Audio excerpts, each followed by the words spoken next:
இறையேசுவில் அன்பிற்குரிய இதய அன்னை ஊடக உறவுகளே, அனைவருக்கும் வணக்கம்.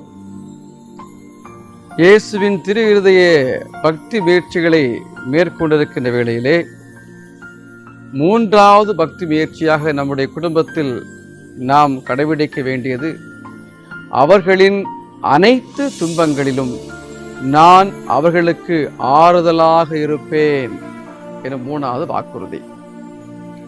இந்த வாக்குறுதி வழியாக நமக்கு சொல்லப்படுவது என்ன? மனித வாழ்வில் தவிர்க்க முடியாத துன்பங்கள் ஏராளம். மனவேதனைகளால் நாம் அப்படியே வீழ்ந்து விடுகின்றோம். ஒரு சில பிரச்சனைகளால் மன அழுத்தத்திற்கு உள்ளாக்கப்படுகின்றோம்.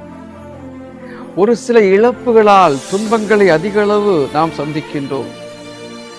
கவலை கண்ணீர்களால் நம்முடைய வாழ்வில் வீழ்ந்து விடுகிறது. ஆக இப்படிப்பட்ட துன்பமான, வேதனையான, நெருக்கடியான வேளையில் நான் உங்களுக்கு ஆறுதலாக இருப்பேன் என்ற வாக்குறுதி நமக்கு கொடுக்கப்படுகிறது. ஆறுதல் எப்படியெல்லாம் நம்முடைய வாழ்வில் வேண்டும்? துன்பத்தை அனுபவிக்கின்ற பொழுது நாம் அவரோடு பயணிக்க வேண்டும். ஆண்டவர் சொல்கிறார், நான் உன்னோடு இருக்கிறேன், நான் உனக்கு ஆறுதலாக இருக்கிறேன் என்று ஆண்டவர் நமக்கு நம்பிக்கை உள்ள வார்த்தைகளால் நம்மை வழிநடத்துகிறார். துன்பத்தில் நம் மனநிலை இன்னைக்கு எப்படி இருக்கிறது?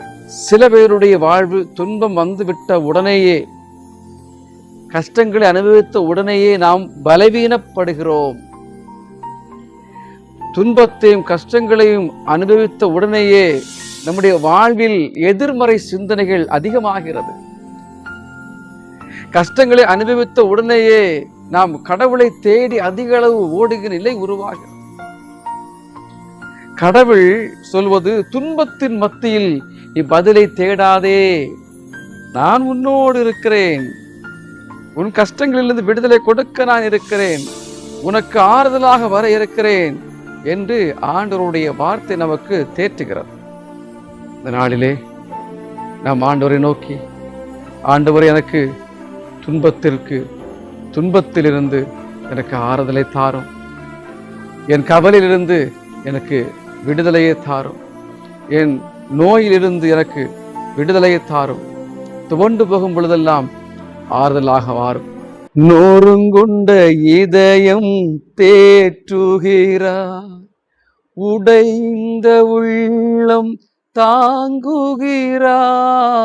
நோருங்குண்ட இதயம் தேற்றுகிறார், உடைந்த உள்ளம் தாங்குகிறார். காயங்கள் அனைத்தையும் கட்டுகிறார், கண்ணீர் துடைக்கின்றார். காயங்கள் அனைத்தையும் கட்டுகிறார், கண்ணீர் துடைக்கின்றார்.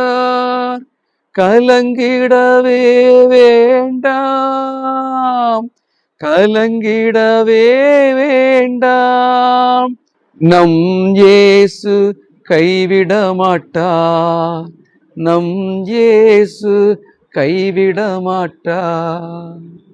மன்றாடுவோமா? அன்பான கடவுளே, உம்மை போற்றுகின்றோம் ஐயா, புகழுகின்றோம், ஆராதிக்கின்றோம். திரு இருதய பக்தி முயற்சியிலே ஈடுபட்டிருக்கின்ற உம்முடைய விசுவாசிகள் ஒவ்வொருவரையும் உம்முடைய அன்பினால் நீ ஆசீர்வதி. எவ்வளவோ விசுவாசிகள் உம்மை நோக்கி ஒவ்வொரு நாளும் இடைவிடாமல் ஜெபித்துக் கொண்டிருக்கிறார்கள். ஒவ்வொரு நாளும் உம்மோடு பயணிக்கிறார்கள். நீர் எங்களோடு இருக்கிற நம்பிக்கையிலே ஒவ்வொரு உறவுகளும் பயணிக்கின்றார்கள். ஆண்டவரே, இருந்த பொழுதும் உம்முடைய பிள்ளைகளுக்கு நிறைய கஷ்டங்கள், நிறைய இடையூறுகள், கவலைகளிலும் கண்ணீர்களிலும் இழப்புகளிலும் வாழ்ந்து கொண்டிருக்கின்ற உறவுகள் ஏராளம். ஆண்டவரே, நீர் எங்களோடு இருக்கிற நம்பிக்கையை எங்கள் ஜெபம் வழியாக மீண்டும் உறுதிப்படுத்தும். எங்களுடைய துன்பத்திலிருந்து எங்களுக்கு ஆறுதலை தாரும். நான் உன்னோடு இருக்கிறேன் மகனே, மகளே, நீ பயப்படாதே, வருத்தப்படாதே, துன்பப்படாதே என்று சொல்லி, நீ அழாதே என்று சொல்லி ஆறுதல் கொடுக்கின்ற வாழ்வின் கடவுள் நீர் எங்களை பலப்படுத்தும் ஐயா. பலவிதமான பாரங்களோடு, கஷ்டங்களோடு, இடையூறுகளோடு, துன்பங்களோடு உம்மை அணுகி வருகின்ற அன்பு பிள்ளைகள் ஒவ்வொரு குடும்பத்தையும் நீர் ஆசீர்வதியும். திரு இருதய ஆண்டவருடைய பக்தி முயற்சியால் ஒவ்வொரு நாளும் உம்முடைய பக்தி முயற்சி மேற்கொள்கின்ற அன்பு விசுவாசிகளாக எங்கள் ஒவ்வொருவருக்கும் ஏதான துணையாக வந்து, ஆறுதலாக வந்து, விடுதலையை கொடுத்து, வாழ்வை கொடுத்து, மகிழ்வை கொடுத்து, நல் வழிகாட்டியாக வர ஒவ்வொருவரையும் ஆட்கொண்டு வழிநடத்து நல்ல பிதாவே. ஆமேன். இணைந்து பயணிப்போம். இறை ஆசிர் பெறுவோம்.